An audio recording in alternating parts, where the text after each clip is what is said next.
You are watch Melds Snippets. My name is Ali and today our video is about a girl named Junko Furuta. In the late 1980s, Japan was known as one of the safest countries in the world. Streets were calm, neighborhoods were quiet, and violent crimes were rare.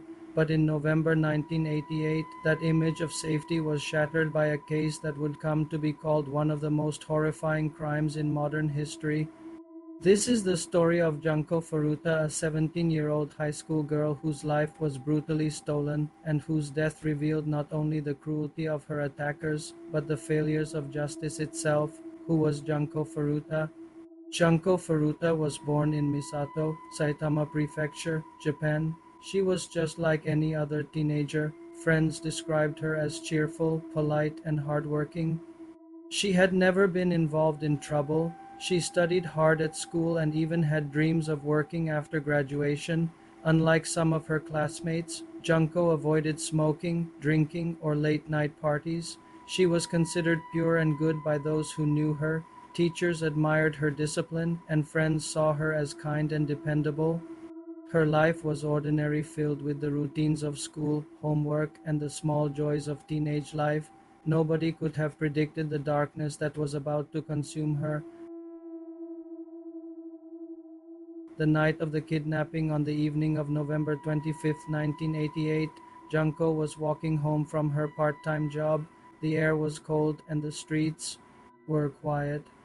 She didn't realize she was being followed by four boys classmates who knew her well.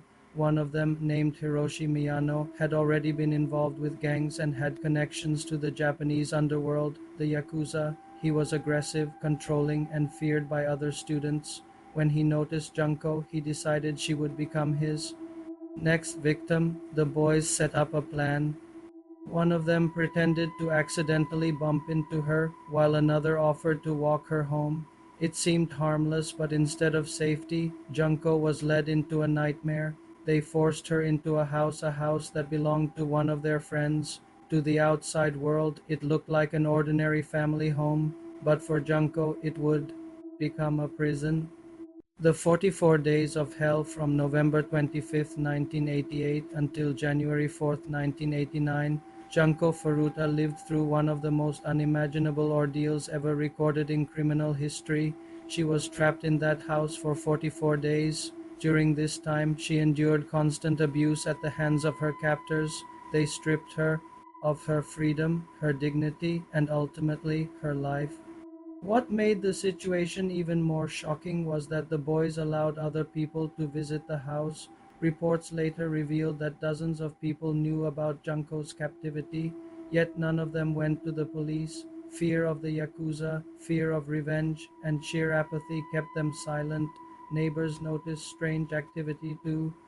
Loud noises, shouting, and disturbances came from the house, but nothing was done. Silence became a weapon, and it allowed the cruelty to continue. The final day, on January 4th, 1989, after 44 days of captivity, Junko's body gave in. She could no longer withstand the torture. Her captors, fearing they would be caught, made a decision. They placed her body into a 55-gallon oil drum. They filled it with concrete, sealing her forever inside. Then they abandoned the drum in an industrial area in oh, Tokyo. To them, she was just evidence to be hidden. But Junko's story would not stay buried. The discovery on January 23rd, 1989, police arrested one of the boys for an unrelated crime. During questioning, one of them confessed to the murder. Soon after, investigators discovered the concrete drum. Inside, they found Junko Furuta. The nation was horrified. Newspapers called it one of the most shocking crimes in Japanese history. People could not understand how classmates, mere teenagers, could commit such evil. The trial and injustice. When the case went to trial, the Japanese public demanded justice.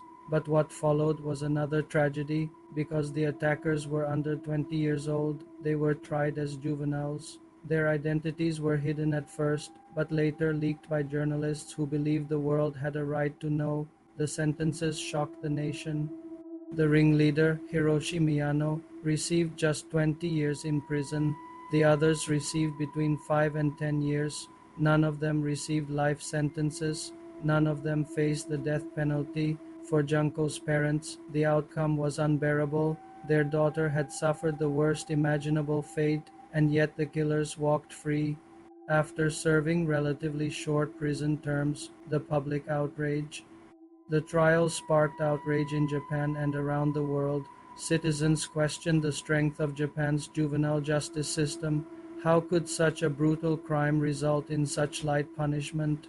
Journalists, writers, and activists began to speak Junko's name, refusing to let her memory fade.